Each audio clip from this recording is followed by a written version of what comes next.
Hey everyone, welcome. It's NFL Draft Week. Finally something to look forward to. I'm Justin Carlucci here with an all-star lineup with some Times News familiar faces and maybe some that we haven't seen in a long time and maybe some that we've never seen. But this is an exciting week. It's a tough time in the world, and especially, sports is everything's in question right now. So we have something tangible to talk about that's happening, even though it's virtually the NFL Draft 2020. I have Jason Boris here, Jarrad Hedes Brad Hurley, and last but not least, Emmett McCall. And we did a Times News mock draft. Don't forget, later in the week, Jason will unveil his annual mock draft, and he has plenty of accolades to talk about. He's a modest guy, though, so I know he probably won't want to toot his own horn at all here. But anyway, we had a mock draft. Things went pretty well. We had a lot of interesting picks. And I guess I can throw it over to Brad right away. Brad, you had the first pick in our mock draft, and I'll share the screen here. And I don't think it was very surprising whatsoever. But talk to me, Joe Burrow to Cincinnati. Is it the lock of the century? Yeah, like Emmett was talking before when we were deciding how to break this down. I think those first two picks are pretty cemented in from what you're hearing and reading and seeing throughout the extensive draft coverage that's on right now, because like you said, there's not much else to talk about. So yeah, I mean, I think it's pretty much a lock. All the big draft guys are saying so I think I can't see that going any other way. Brad, I think we have the only Cincinnati Bengal fan in Pennsylvania as part of this group, so maybe we should throw it to him and see if he agrees with that. Yes. Jason. Well, first of all, Carlucci, you were the one that made this lineup, this pick order up. So as I said to you before, I'm a little hurt that you did not put me number one to pick for the Cincinnati Bengals.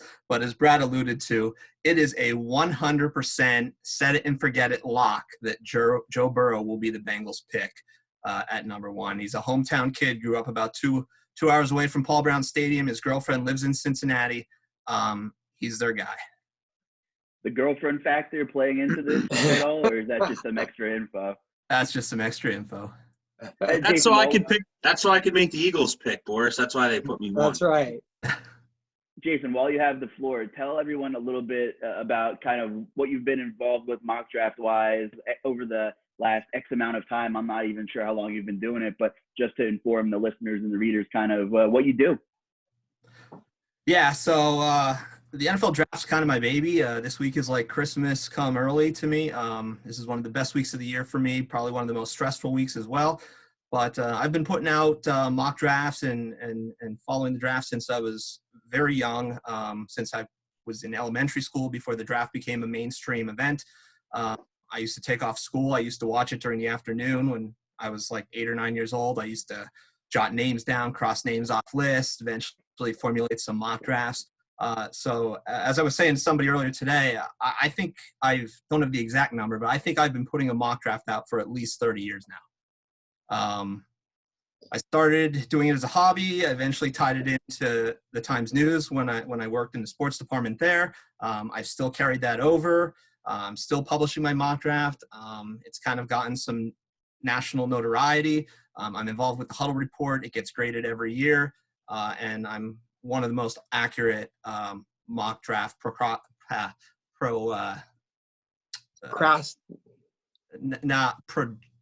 what's the word I'm looking for? Prognosticators. I said procrastinators. Prognosticators out there. So you're so busy blowing your own horn, you couldn't even come up with that word.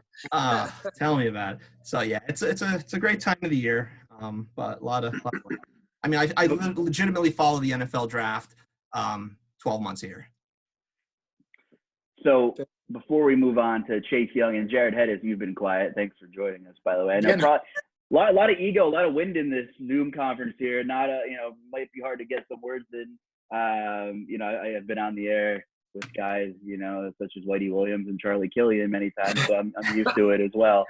But I hope you guys are listening, and I hope all is well, by the way. But Chase Young, number 2 here. That was actually Jason's pick. So Jason and Jarrad, we haven't heard from you yet. I mean, if we're talking about like a 1B lock of the year, are we talking Chase Young going number 2? Yeah, I mean, top of the draft is like everybody's been saying. Not much surprise there. I probably had the first difficult pick at number 4, so I'll let Jason talk about Chase Young if he wants to there. But even 1, 2, and 3, no real surprise to me there. We'll talk about who you did take the 4th. Jarrad. All right. Yep. Justin gave me as the token Giants fan in the room here. I guess that's why I ended up with them. I'm not sure if that's good or bad, but I think there's a chance they trade down out of that pick, and if they don't, you're looking at offensive line or the unicorn in the room here, Isaiah Simmons. Been hearing that Joe Judge, the new head coach, wants some offensive line help there. Certainly couldn't argue with that. Dave Gettleman, the GM, I think loves Simmons a lot, and I watched that defense every game last year, and I certainly wouldn't turn down offensive line help, but watching that defense last year was really a tough, painful thing to do, and I think Simmons, a lot of talent, a rare talent. I think I don't know that I could pass him up in that spot, so I didn't. I took Isaiah Simmons, and I have no idea where his girlfriend lives, but we're gonna roll with him. We're gonna roll with him anyway there for the Giants at 4, and then it's a deep draft for that offensive line talent. So hopefully later in the draft they could square that away. But looking at Simmons there at 4 for me. Justin, I think you had the big decision with your first pick at that 5 spot with Miami. I think everybody's debating Herbert or Tua. How'd you come to that decision? It wasn't easy, and I'd be lying if I was sold on either one of these guys. I think Herbert kind of has a higher floor as a pro, but I think Tua's ceiling is much higher. So honestly, I really that was a tough decision for me. I might have a bad taste in my mouth left over from another Oregon quarterback who didn't exactly even come close to hitting his ceiling. Achilles Smith? Name drop. But yeah, exactly. But both guys are quite different in what they do. And I've heard some rumors, rumblings that Tua might be sliding down on some GM's draft board. He's dealt with some injuries. He's mechanically unique, and I think that's being polite in his delivery and things like that. And he's a lefty. And he's a lefty, which is rare.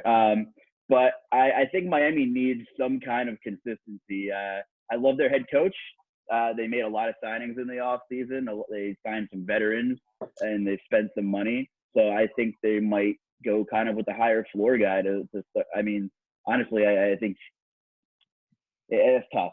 Herbert, my gut, I went with a gut pick there pretty much, and I think he has a higher floor than Tua. I think Tua's a little unpredictable, but I wouldn't be shocked. Like Brad, you were saying earlier, and you had the Tua pick. This is kind of being dubbed potentially one of the most unpredictable drafts over the last decade or longer. So go ahead and tell me about Tua. Yeah, well, I think the Chargers, everything I've read, and I kind of, when I did this, I tried to look at the newspapers and stuff that were in that region, and it seems that Tua's their guy from the beginning. They really want him and they like him. So, I mean, this works out perfect for them because then they don't have to make a trade to go up and get him. And if they're hearing that Miami's going to take Herbert, I think that they will stay there. But I think Emmett's pick, Detroit. All my I have a couple of Detroit Lion buddies that the McGonigal brothers, so I'll give them a shout out here. And I think they think that Detroit's looking to trade out of that spot. I mean, that's pretty much their feeling on them is Detroit's really fielding offers to get out of number 3, and I think it's going to be whoever does trade up to there is going to be for a quarterback, either Herbert or Tua. So, but I just think the Chargers guy is Tua, and they're going to do whatever they can to get him. That's what I think is going to happen there. And I think this is a good time to explain. We didn't go with trades. We made our draft and we put a no trade rule in. So, we kind of selected the player who we thought would go at that spot without trading out. I think the Lions will get Okudah, Jeffrey Okudah, the quarterback from Ohio State. But like Brad said, they probably could get him with the number 5 or 6 pick. So it wouldn't be a surprise if somebody bumped up and they dropped down and took him a few spots lower. So I'll throw this over to Jarrad and then Jason, since Jason, you had the Derek Brown pick at 7. But if anybody else wants to touch on this as well, with everything going on in the world and the COVID-19 pandemic, there's so many free agent dominoes that haven't been able to fall yet, which makes things even harder. And, you got guys like Cam Newton can still play. Who's going to take a short deal on Cam Newton? The Chargers have to be, kicking the tires on that, you would think. Maybe even New England. There's obviously Cam Newton is better than some of the starting quarterbacks in some of the teams right now. So it's a super tough situation since they don't know, we don't know, nobody really knows. Unless Jason, do you have some intel? Adam Schefter-esque kind of insight going on over there? No, I just like to chime in though. The draft does start at pick number 3, and a lot of buzz out there is that yes, Detroit does want to trade out. The New York Giants do want to trade out, but it takes 2 to tango.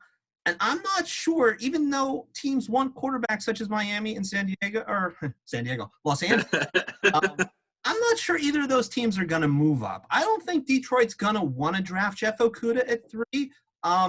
But if they're stuck there, they're going to have some decisions to make if they can't find a trade partner. The other thing with trades is I know both general managers have said that if they are going to entertain a trade, it is not going to be when the teams are on the clock. They're going to want to make the decision prior to the draft starting. So that's something to keep in mind. It doesn't help us out any with doing mock drafts. But I agree with everybody. Both teams want to trade for teams. And I don't think either team wants to trade down too far either. There's a consensus top 6, 7 in this draft. I don't think you really want to trade out of those top 6, 7 picks. I don't think Edelman's ever traded a draft pick, Jason. I'm not sure he knows how to do it. He's not. He's putting feelers out there that he wants to, and I absolutely agree with him. Why wouldn't you to pick out some extra draft capital if a team wants to move up? Here's the only thing I'm going to say about the quarterbacks, guys. Yes, the buzz is Herbert to Miami, but Miami has put this process in place for a whole year now, the whole tank for Tua. They've traded away all their blue chip prospects. They've accumulated draft picks. They've put themselves in position to get the guy they wanted. Up until November, that guy was Tua Tagovailoa. Now, are they putting out buzz that they like Herbert so San Diego just says, well, maybe we don't need to move up because they like Herbert. Maybe we'll just sit back at 6 and get Tua. Is this a smokescreen? It really, really reeks of a smokescreen to me. Interesting. Boris, do you think, just back to that number 3 pick, as you said, it starts there, and if Okudah isn't the pick, that could set off a whole chain reaction of being unpredictable. Do you think that they could start off taking a defensive lineman? Because Patricia is trying to bolster that defensive front. You think there's any chance that they could take a defensive lineman early there? Yeah, here's the thing, Brad. A cornerback has not been selected as high as number 3 for the last 23 years. The last cornerback to go that high was Sean Springs. Mm-hmm. It's not common to see a cornerback selected with the number 3 overall pick. However, what I can say is that Matt Patricia comes from the Bill Belichick coaching tree. He builds his defense from the back to the front. So that's why I would say probably not defensive line. I would say it's probably between the humans, but Okudah is such a more pressing need for that team. Yeah. Yeah, they had the worst pass defense in the NFL last year, I believe, the Lions. So it is a pressing need. And that was with Darius Slay, by the way, and now he's no longer there. Interesting stuff there. Good insight. Matt Patricia, big year for him, I think. A lot of rumors and things floating around about he's kind of losing the locker room and things like that. So curious to see what Detroit does. 3 is an interesting spot. I bet you they're kind of wishing they were up at 2. But, go ahead.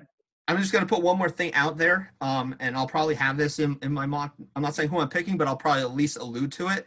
At number 6, the Chargers boosted their right side of their offensive line with Trey Turner and Brian Bulaga. That would be the blind side for a lefty quarterback into a Tagovailoa. However, they did trade their left tackle Russell Okung. Okung, yeah. They still have a huge hole at offensive tackle. Would I be surprised if the Chargers threw an absolute bombshell out there and selected an offensive tackle at 6? I wouldn't. Wow. Wow. Well, and speaking of offensive tackles, when we get to our next group of picks, between picks 7 and 11, 5 linemen we drafted there, 3 offensive tackles, 2 defensive tackles. Why don't we go to that now and talk about the linemen taken in the next group of picks? Yeah, and Emmett, since you got the mic there, I mean, you're talking about offensive line. You kind of broke the ice with Arizona taking an offensive tackle, the big boy out of Bama. So what was kind of your thought process there? Yeah, you know what? I kind of did what Brad did when I was researching, the Arizona picks, and went to a lot of the papers and TV stations and like a lot of people who published reports on the Cardinals, and it was way up in the air. I mean, there were not only most thought they were going with an offensive lineman, but there were 2 or 3 different tackles mentioned there. There were some other positions mentioned there. So I went with Jedrick Willis from Alabama, but I think he was kind of the most popular pick for Arizona, but definitely could be one of 3 or 4 or 5 different guys, I think, in that spot. Jarrad, the Jags, kind of been having a dumpster fire of an offseason. You went with Kinlaw to Jacksonville. Guys play multiple positions back and forth. I actually read he played a lot of snaps out of position at nose tackle. So it seems like he's comfortable moving around the defensive side of the football. Talk to me about Kinlaw and kind of what you saw there. Yeah, absolutely. Again, a freak of an athlete. I think they'd probably love to have Derek Brown there if they could at that position. But after that, I think Kinlaw probably unquestionably the second best at that position in the draft. So, again, just a great athlete. He can play in year 1, no question about that. 35 tackles, 6 sacks last year at South Carolina. It's a big gap at this position, I think, after those 2, Brown and Kinlaw. So I think Jacksonville kind of wanting that, needing that. They're going to get one of the top 2. They needed to get Kinlaw there. They also need offensive line help. That could derail this pick a little bit, but I think getting Kinlaw there, they want to make sure they get a top-notch defensive tackle in that spot. That was my thinking around that one. Jacksonville needs everything. they're in that bad of shape. A lot of things could derail that pick. You're absolutely right. I was thinking offensive line would be the next thing that could possibly derail it, but they really can't make a mistake there. No. It would be hard for them to mess that one up. I think they like C.J. Henderson too, so they might, because Ramsey's gone. They need another corner. So he, like you said, when you need everything, it's hard to make a pick. You know what I mean? So yeah. Yeah, it seems like a great draft for corners, wide receivers, and offensive linemen. I like a lot of these old linemen that have kind of been touted to go top 20 or so. I took Andrew Thomas to Cleveland at 10. I really like the kid a lot. I saw Hurley, you had Becton at 11 to the Jets. But I feel like for Cleveland, another candidate who could move one way or the other based upon what they're eating for breakfast that day, I guess. But I think, the Browns brought in Jack Conklin. They signed Austin Hooper. How much more help can you give Baker Mayfield? One of the only kind of holes is on the other side of the line. And I think the more comfortable you get Baker Mayfield, the better things are going to turn out. I'd be shocked if Mayfield played as bad as he did last year. Maybe have some consistency from his play calling. Freddie Kitchens kind of might have took on too much last year, just kind of bizarre. The hype train derailed pretty fast in Cleveland. But, linemen aren't like sexy picks in the first round, but that's where the game's won, as the coach speak in me is coming out. But yeah, Brad, I mean, if Becton at 11, and we can kind of tie this in with the next couple picks, because some people are thinking, well, maybe the receiver run will start in New York. Nobody really knows, big class for receivers, but talk about Becton, and then we'll kind of throw it over to Boris and Emmett. Yeah, I mean, when I started reading about the Jets draft, which is something I typically never do, obviously, it was either a lot of hype for a receiver too at this spot, but if you notice who the Jets GM is, it's Joe Douglas, who's a protege of Howie Roseman and the Eagles.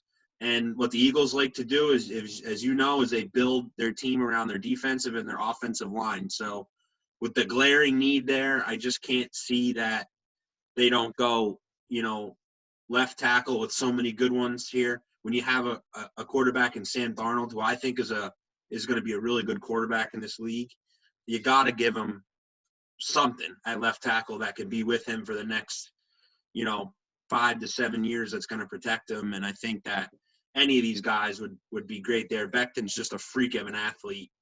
You saw the 40 time he ran at the size he is. That's ridiculous.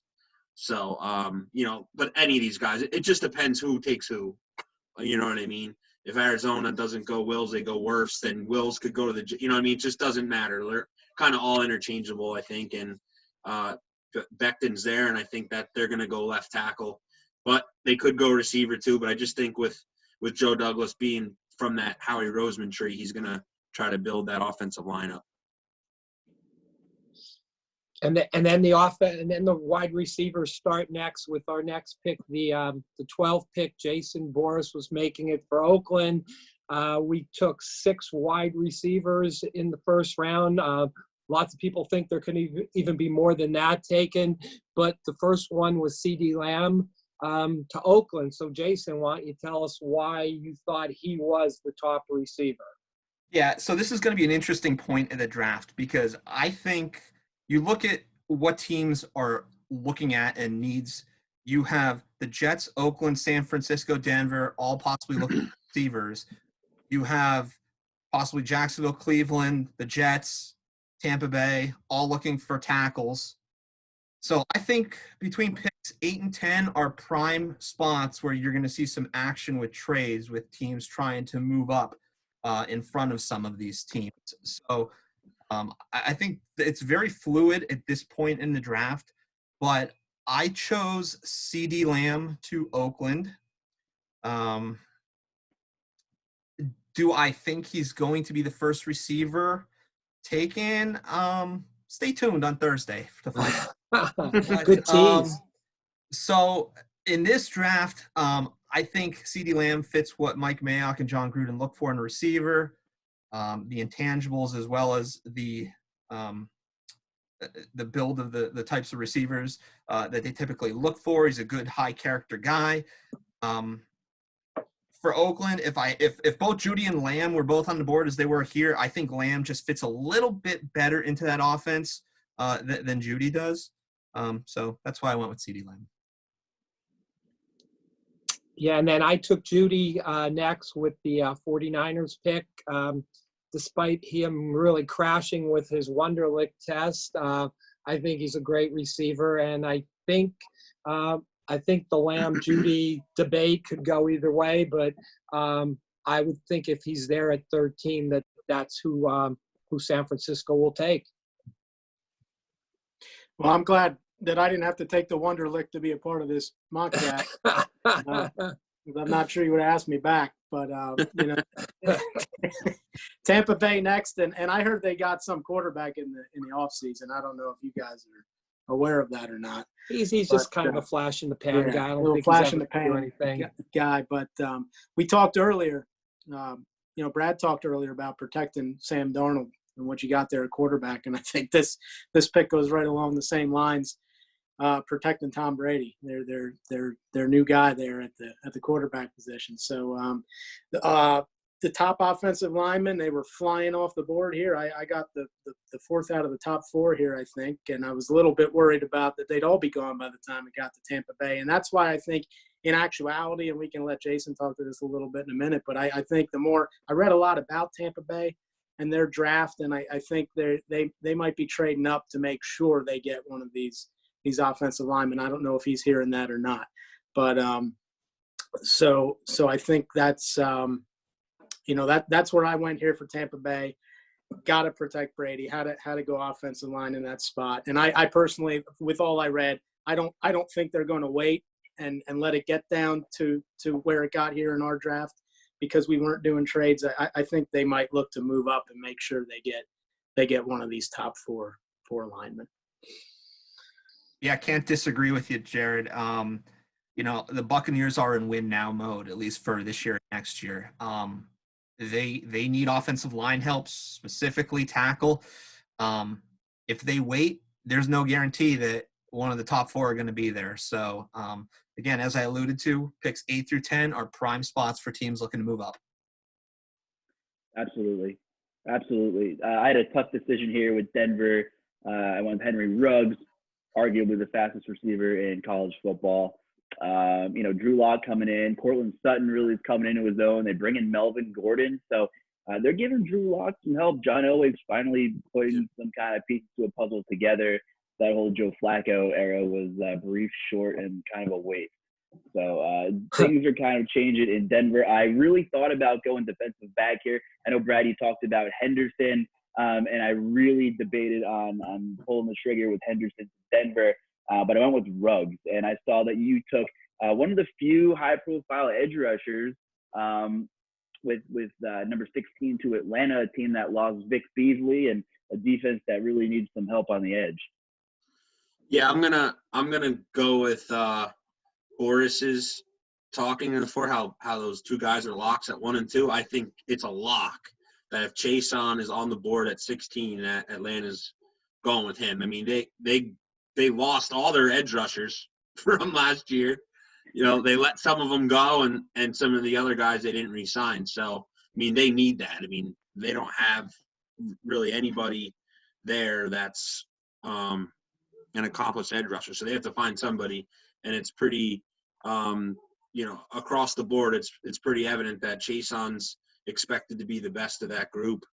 They believe a big drop off from him just to the next guys like Etor Gross-Matos and Epinesa from Iowa and guys like that. So, I'm going Chason. If he's there, I think Atlanta's definitely taking him. Nice name dropping with Gross-Matos there too, Hurley. Way to get your Penn State dig plug in there. Oh, speaking of that, Emmett, I don't see any Notre Dame guys on this first round list at all. Chase Claypool, dark horse for late first round. Yeah, so imagine losing your entire pass rush in a division that now has Drew Brees and Tom Brady. You have to be kind of uncomfortable in Atlanta. Yeah. And like you said, Brad, I think they're going to do everything they can to kind of, revamp that defensive line. Unfortunately, there are a lot of Dallas Cowboy fans everywhere. So Boris, we'll talk about C.J. Henderson to Dallas. Were you surprised he was on the board in our mock at this point, or is this kind of realistic? Yeah, I was. But if this situation plays out on Thursday like it played out here, everybody in the Dallas organization will be jumping for joy because I think he's their guy. He's the guy that they're targeting, that they want. I don't think he'll be there at this point, but absolute no-brainer if he is there, that Dallas will take C.J. Henderson with the pick. Okay. We got Josh Jones out of Houston to Miami. So we'll hear from Emmett, and then after Emmett, we'll go back to the Raiders. Jarrad, not a ton of linebackers in the first round, but Kenneth Murray going to the Vegas Raiders. So Emmett, tell me about Josh Jones here in Miami. Fifth offensive lineman we drafted, fifth tackle we drafted up until this point, which is pick 18. I think a lot of the five are a little interchangeable depending on each team's preference, right side, left side. Some of them can play right or left. I think the Dolphins need an offensive lineman, and he was the next best there. Draft date comes up. It might be a different one, but I think they're going to go with an offensive tackle. Emmett, let me just interject here. I 100% agree with you, but here's the thing. If Miami doesn't move up for a quarterback, they have so much draft capital in this draft. They have 14 overall picks, 3 first-rounders, 2 second-rounders. If they get their guy at 5, they have all the ammunition in the world to move back up the board to get one of those top tackles. And I think what's going to happen. Wow. I didn't even think about that. But yeah, definitely possible. Yeah, that's a good point. Why settle for the 5th when you have so many draft picks that you could basically maneuver around the board at will? Yeah. Jason, what are you hearing? Who would their favorite tackle be in that spot? You know, who would they rather have than Jones? Are you hearing anything? No, I don't. I'm not hearing the same with all the offensive tackles. Like, there's no consensus. Everybody just likes different traits in different guys, and depending if you're looking more for a left tackle or a right tackle, some guys can swing both ways. The only other thing I'd like to add about tackle is with Becton, he just was red flagged for a drug violation at the combine that just came out in the past few days. So is that going to cause him to slide a little bit? I don't know, but just something to keep in mind. Real quick before we jump to Jarrad, it seems like just yesterday Tunsil was ripping bongs on a draft day video, and he turned into a nice little pro so far. I mean, after all that, I mean, someone obviously had that in their back pocket to blow up his spot on draft day. That was unbelievable when that news broke. When the draft was happening, that's some left field stuff there, but. Yeah, definitely something to think about, and it has to be even more difficult when you can't meet with everyone you want to in person. I mean, if they're just doing Zoom videos like us or doing a phone call, that's got to be awful because body language and just, you know, that gut interaction when you meet someone for the first time probably plays a lot into some of these decisions. So, Jarrad, over to you. Not a ton of linebackers in the first round, or not a lot of high-profile guys in the position, but talk to me about Murray a little bit. Yeah, second pick here for the Las Vegas Raiders, and you know, the first one I thought was pretty obvious, a wide receiver for them, but this one not so obvious at all. This was really a hard pick for me, and I think Murray could be a reach here, and you know, they got two linebackers in free agency, but still hearing that there's, you know, a lot of love from Gruden and Mayock here for Murray, and really a chance to really shore up that position. When it was really questionable for them coming into free agency. So Xavier McKinney's still on the board here, although not for long, but possibility there for them also. You keep hearing high character guy mentioned around Murray, and Emmett and I will tell you as Notre Dame fans, that's why Mike Mayock likes those high character guys, and that's why he called Notre Dame games for so long, because he likes exactly watching. True. Yeah, he loves watching those high character guys. And when I was researching this pick, almost every time you read Murray's name, you read high character guy, and I think Gruden likes him, but I'm really not confident in this pick. However, I went with Murray here, you know, in a pinch for Las Vegas in their second first round selection. You know, high profile guys are great. You know, Mayock loves high profile guys. He brought in Marcus Mariota, who I would take a bullet for probably, but high-profile guys don't always win you football games, unfortunately. So the jury's still out on Mike Mayock and the Raiders. And I was just thinking, like, huge year for them moving to Vegas. You know, you have this insane spaceship-looking stadium, and it would be you know, it would be devastating if they have this beautiful brand new venue and hypothetically, maybe there won't even be any fans in any seats. Who knows what's going to happen? So just kind of weird timing for Oakland to make the move. We'll see if Mayock can hit the home run in the 2020 draft. Lee said McKinney. I wasn't really going to let him fall past the Jaguars here at 20. I just feel like maybe they're going to take best available, highest upside defensive guy at this point. They need to rip down this whole organization from the top. I mean, it's just been brutal. It seems like yesterday they were in that AFC shootout with the Steelers in the playoffs, and you know, when Bortles was at the helm, and man, have times really changed. I heard rumors today that Leonard Fournette's being shopped, and I heard the Chiefs are maybe in that conversation. But who really knows? I think we'll see some action by Thursday, I do believe. And moving on to 21, Brad, the Philly Eagles pick. A lot of people are interested in what you have to say here at number 21. Yeah, so I spend about an hour each day reading different information on this pick because it's one of the more anticipated ones in a long time because, you know, there's not that many roster holes on this Eagles team right now. There's one glaring one, and that's receiver. And, you know, and linebacker. Those are the two. And, The Eagles haven't taken a linebacker in the first round in decades. So it's hard for me to believe that they're going to go linebacker, even though Daniel Jeremiah and McShay in their last mock drafts have them taking a linebacker. I just don't see them doing that. And if they stay at 21, this is my guy, Justin Jefferson. I love this guy. He showed some speed at the combine with a surprising 40-yard time. You know the guy plays fast. You saw that throughout the year playing against SEC quality defensive backs, and he just torched the competition. He's a great catch radius. He doesn't drop the ball. He has nice size. I mean, I think this is a great pick at 21. But I think that the Eagles guy is CeeDee Lamb. If CeeDee Lamb falls anywhere in that around that Denver Broncos range, I think they're going to trade up and try to get him. I think they love him. And if he gets around that 15 is the key, because everyone's pretty much convinced that the Denver's going to go with a receiver. So if any of those guys that they like, other than Jefferson, fall to 15, I think you might see them trade up for that. But if they don't, and Jefferson falls to them at 21, I think he's the pick all the way. Well, as an Eagle fan, I just want to say that I agree with Brad. I think the Eagles will go receiver over linebacker here. But as somebody who's seen Brad play some summer league basketball, I know he's all offense and no defense.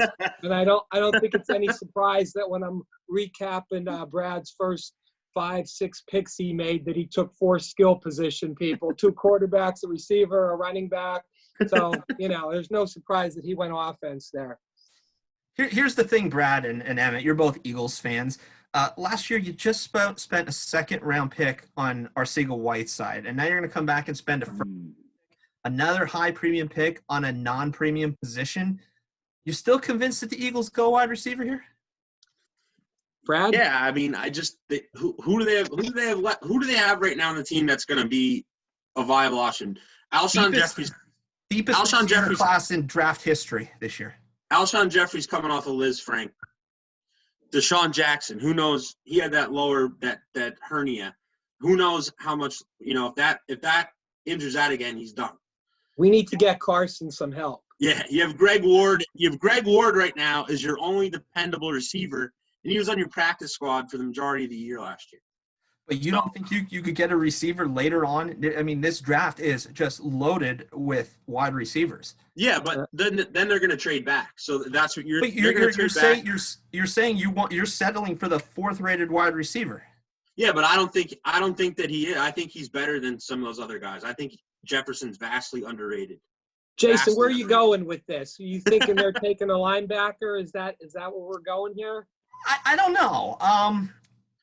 I know they like Jalen Reagor a lot too. I know they like Reagor from TCU. I'm starting to possibly buy into the linebacker talk. Whether it's Murray, Patrick Queen, I'm still. I mean, I don't know who's going to be the Eagles pick when my final mock draft comes out on Thursday. They don't value it though. They just don't value the position.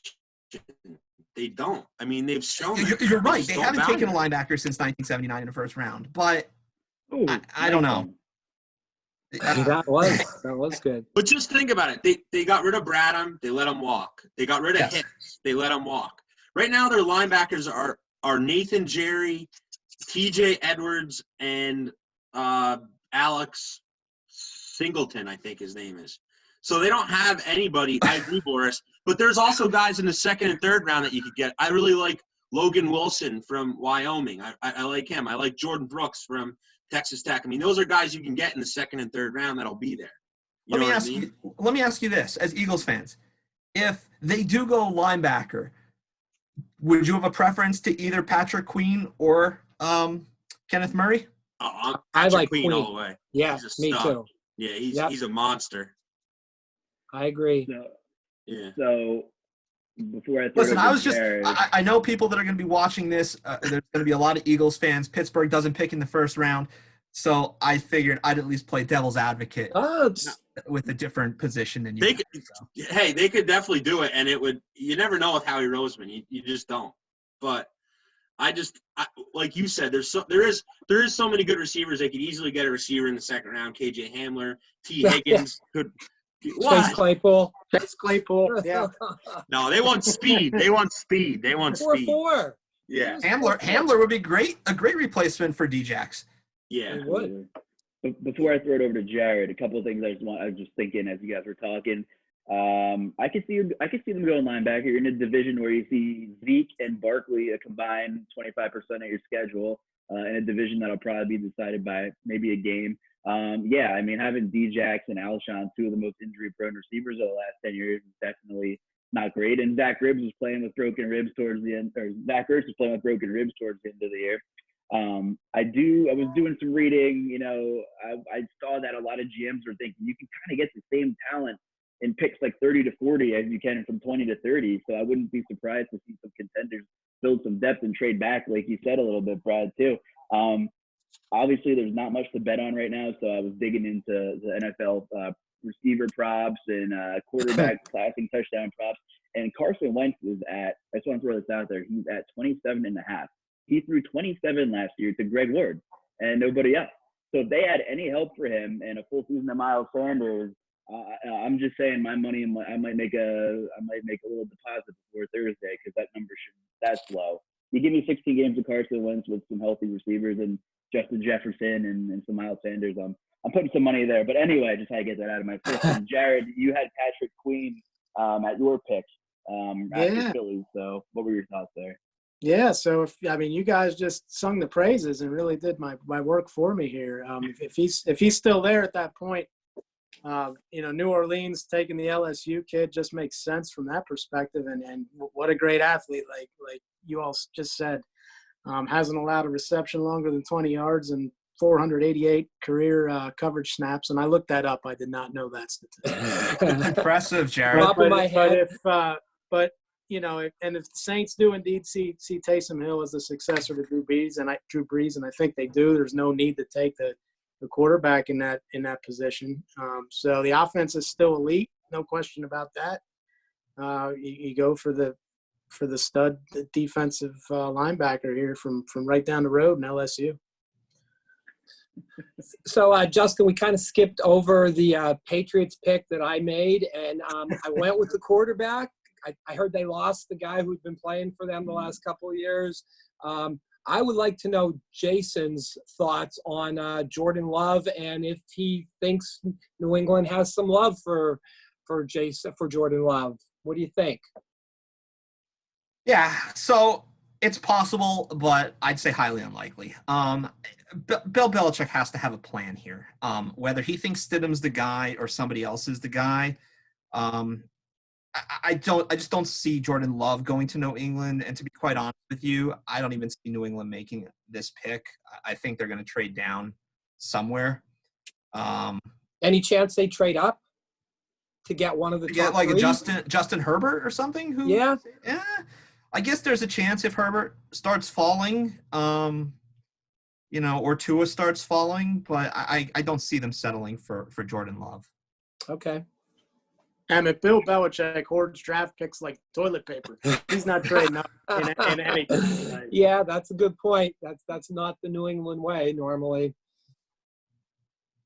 So Emmett, what played into your decision in Jordan Love here? Yeah, I kind of agree with Jason. I think they're trading down or maybe even surprising everybody and trading up. But if they do get stuck at the 24th pick or what is it, the 23rd pick, I think I've read some articles where they like him, where they like Love, and that's my thought, that they probably could drop back a little and get him, and I wouldn't be surprised if that happened.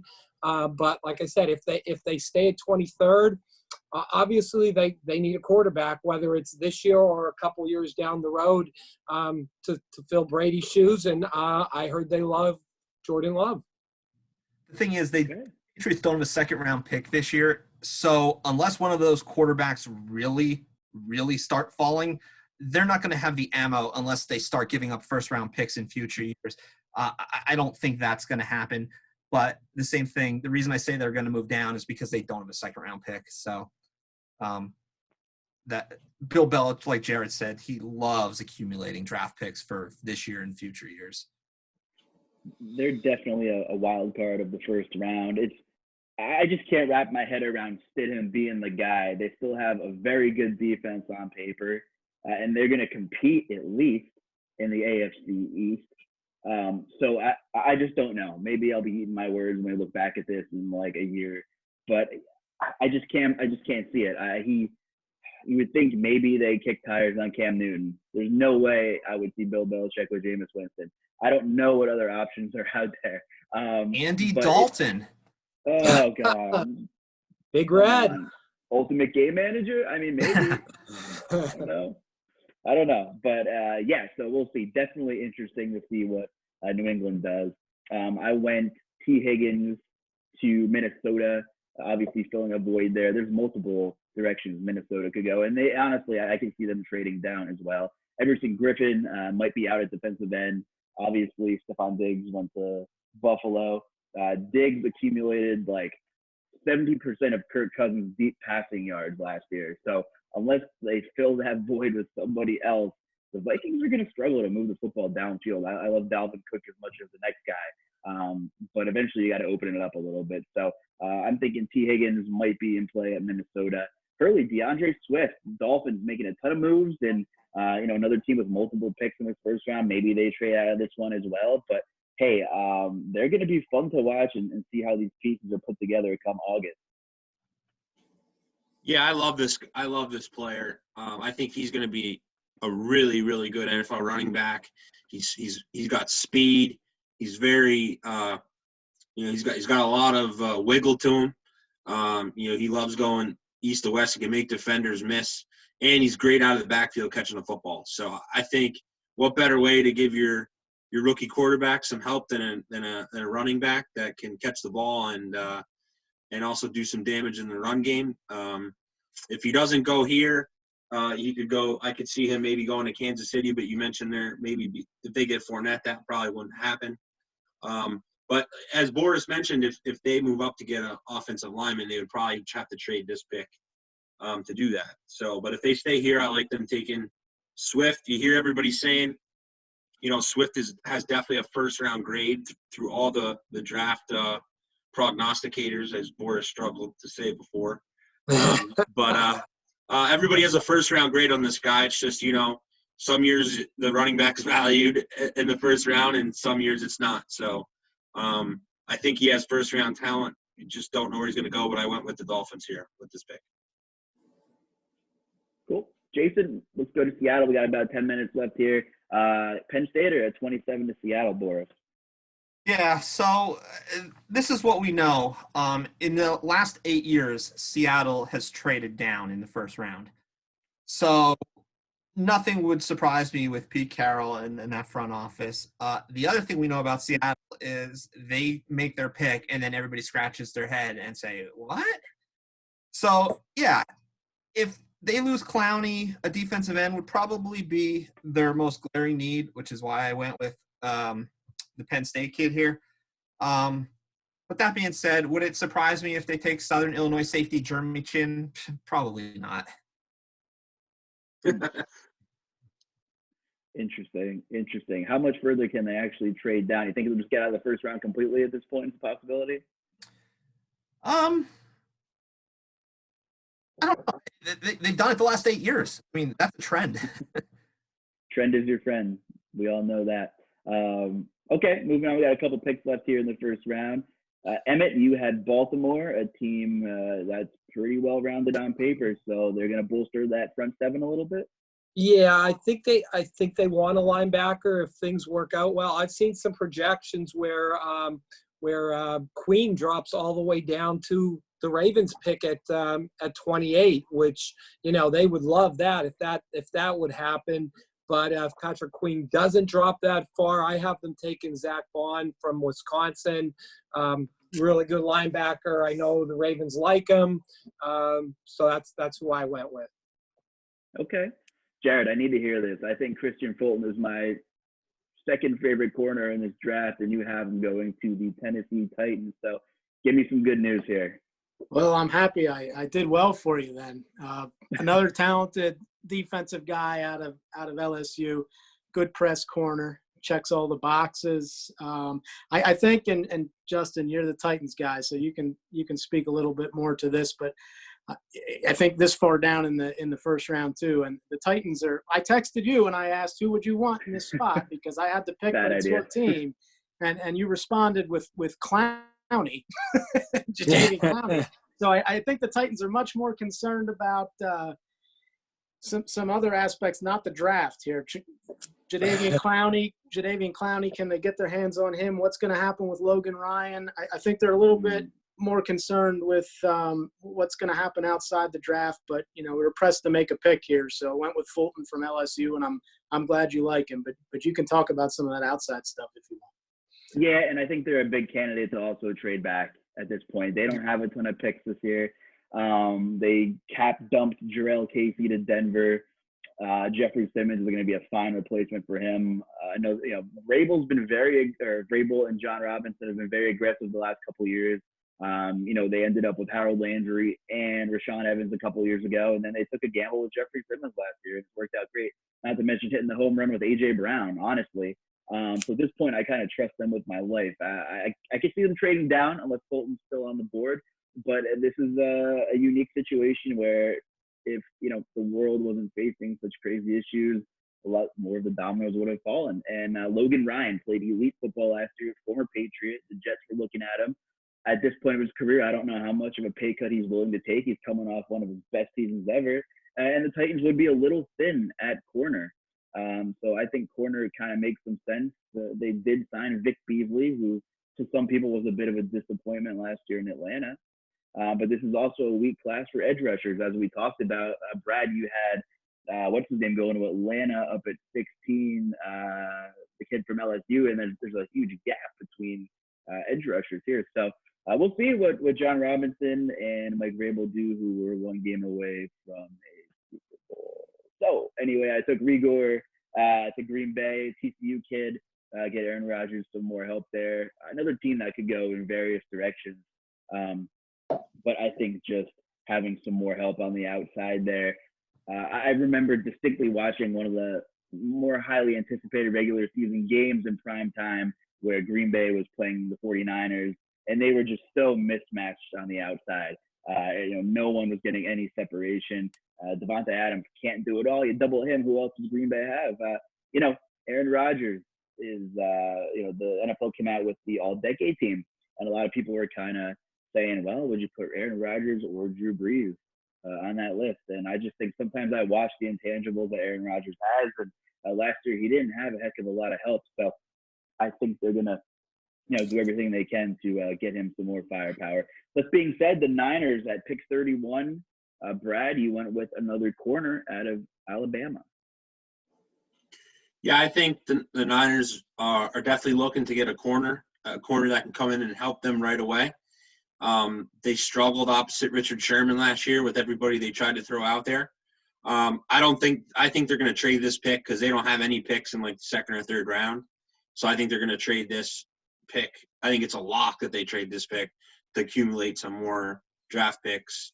But I like your Jalen Reagor pick there at 30. He's somebody that the Eagles love as well. I've been hearing a lot of love for him from the Eagles. So that'd be one of the guys I think that if Boris says maybe they trade back, that they would target. And Denzel Mims is another guy there that is getting a lot of hype that I think could get there at the end of the first round too. I just went with a corner here because I think the Niners are going to definitely try to target a corner that can come in and start for them right away. Yeah, absolutely agree with you, Brad.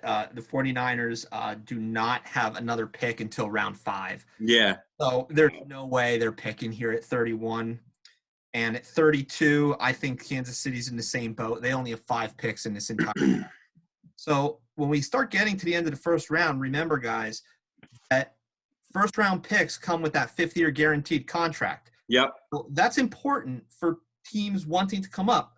What if Jordan Love's still on the board at this point and somebody loves Jordan Love as their next franchise quarterback? Well, would you settle? Would you stay in the second round, or would you try to get up there for an extra year on his contract? I'd try to trade up for him. Yeah. That's probably what's going to happen on Thursday when I release my final mock draft. I don't think I'm going to have San Francisco or Kansas City making picks here. That being said, I went with Cesar Ruiz from Michigan. I think he's going to be long gone before that, but I just wanted to put him in there because I think he's a first-round pick. The Eagles love him too. They absolutely love him. Yep. They've interviewed him a bunch of times, and they're doing a lot of research on him. So replacement for Kelsey. Yeah, exactly. Yep. Jason, what's your deadline? I mean, we know your publication, your work's going to run in the Times News on Thursday. So when do you actually have to be final? I have to have my mock draft into the Huddle Report by 1 a.m. Eastern time on Thursday. And you guys do predict trades in that, Boris? You don't have to. I'm probably going to. Okay. It basically it's a spreadsheet that they give you, but you could change the teams around on the spreadsheet if need be. Oh, okay. I usually try not to do trades, but I just think that there's going to be some logical ones, so I'll probably have a couple in my final mock. Okay. Cool. I'll just before we get out of here, I'll just kind of go around how you guys are on my screen. Brad, what are just some of your thoughts about the draft in general, or about the Eagles, or about anything going on in the NFL right now before we get out of here? Yeah, I just hope that we have an NFL season. Today I was reading a couple different scenarios of college football, like, on one of the message boards on one of the Penn State sites that I follow, like a 4-prong option of what could happen for college football. I know they said they kind of have to be, the players and coaches have to be on campus by August 1st for them to really get the season started to where it needs to start, in September. If it doesn't start in September, I heard they might move the season to October, early October start, and you're only going to play conference games. You would play no non-conference opponents. What will Notre Dame do with that? We just go undefeated, Emmett. So, yeah, I mean, it was just – I think it was just a suggestion. Some of these guys are connected, some of them aren't. But you don't know. You might see a condensed season from maybe the NFL because of what's going on. We just don't know, and I just hope that we get to see something, whether there's no fans or in the stadiums or not. But we certainly need something to kind of come together and enjoy as a country right now, because there's a lot of non-enjoyable things going on. So I think sports could really, really help some of the depression that's going on right now. That's for sure. Definitely. Emmett, I'll save you for last since you're our sports editor. I'll let you close it out. So we'll throw it over to Jarrad. Jarrad, just general thoughts, NFL, anything. Is Dave Gettleman as bad as everyone makes him out to be? And just, what are your thoughts on kind of Thursday? Yeah, I mean, you want to speak on the Giants specifically. I think he's definitely on thin ice. There's no doubt about that. This year could make or break him. They changed the coach, obviously, in the offseason, and he's next in line. So, the jury's still out on Daniel Jones.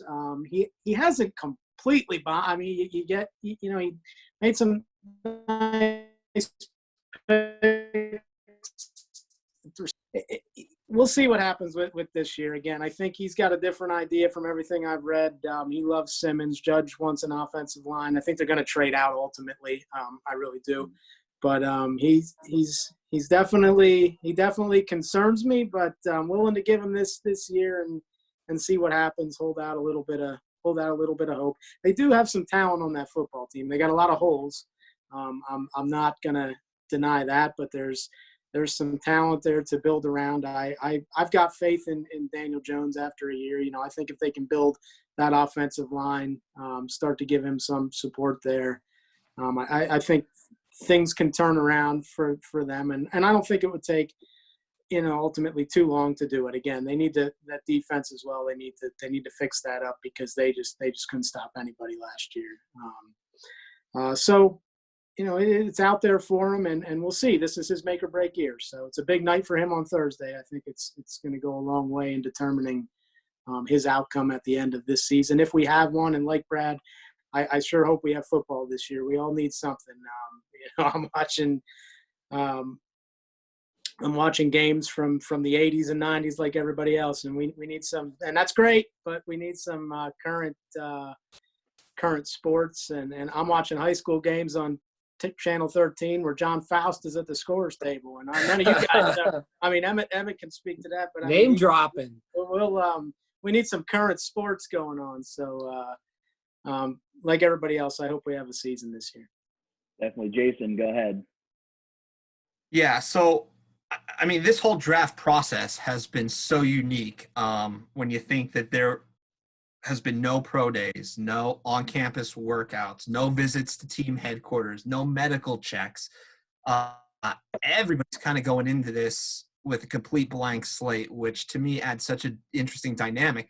But as much as I look forward to the draft every year, I'm really looking forward to this one to see how the networks are going to pull this off. Because you have all of your coaches, GMs, owners, all sitting in their living rooms or sun porches or offices, and it's really not made for TV. But I'm really intrigued on how this is going to all be pulled together, and I think that's kind of what I'm looking for the most. Absolutely. I think I read on one of the sports books, or heard on the radio, on XM radio, that the Vegas odds were -300 that one GM will have technical difficulties. That'll be Dave Gettleman. Gettleman, without a doubt. Justin, I think you shared the photo where there was a team with like 4 or 5 monitors, and then Dave Gettleman had like an old 1990s laptop screen that he was training. I don't know if there's any truth that he's drafting from his attic. Who knows? I think he has a free trial of America Online, like one of those discs that are still laying around. But, Emmett, so, thoughts on the draft and everything, NFL, and just kind of an update on, Times and Sports Department, some of the things you guys have been doing, and any kind of like future story ideas or things you might be looking for. Sure. My comment on the draft is just kind of to build on what Jason was just saying about how the network's going to handle it. I'm really going to be interested to see what kind of ratings the draft gets. There hasn't been any sports on for a month, and the draft it's kind of got its niche of people who like it, but it has become more and more popular through the years. I'm anxious to see how popular it is this year with, like we said, no live sports. This is a live sporting event, basically. So I'm interested to see how that goes. And then just in general, how newspapers and TV stations, and especially local newspapers and TV stations, are handling all this. This is appearing in Tuesday's Times News. I'll have a little recap. You'll write a few paragraphs about it, and we'll present our whole recap in. But that's kind of what we've been trying to do the last month with the Times News, is get things in that just aren't national. We've been doing on this date stories from years past. We've been talking to area coaches and athletic directors about their most memorable games or moments in their time at the school. We're starting a new series this week. It's a Where Are They Now series, looking back in some of the star athletes from the 80s and 90s and 2000s, and what they did after high school and what they're doing now. We have Rich Strack writing articles about the greatest games in different sports and the greatest comebacks in different sports. Rod Heckman's doing a really nice column right now on his most memorable events, covering each of our 10 area schools. He's picking his 2 most memorable events from each school. So we're trying to do a lot of that stuff, but boy, it'll be nice to get some sports back again, hopefully in the fall. Hopefully we have fall sports, and we're hoping and we're looking forward to that. Oh, definitely. You guys made a lot of really good points. Definitely check out Thursday's edition of the Times News for Jason's full mock draft. I can guarantee you it will probably be better than ours that we did collectively. But you'll have a lot of good insight from him. We definitely hope everyone out there is safe and healthy. My thing about the draft is, man, do I miss when this thing was a Saturday event? 12 o'clock start, whatever it was. Go down to Dunbar's, Inley Height, and get your 30 rack, and just sit in that chair all day and watch your GMs make some bad choices. I'm not all about this Thursday night start thing. But hey, it is what it is. I'm just glad we have something to talk about, something to root for, like you guys said. But yeah, so I guess that's it for now. Once again, thanks to Jarrad Hedes, Brad Hurley, Emmett McCall, and Jason Boris. I know you've been working extremely hard, and we're all excited to see what you got for us on Thursday. So from all of us at the Times News, stay safe, stay healthy, and let's get ready for some football.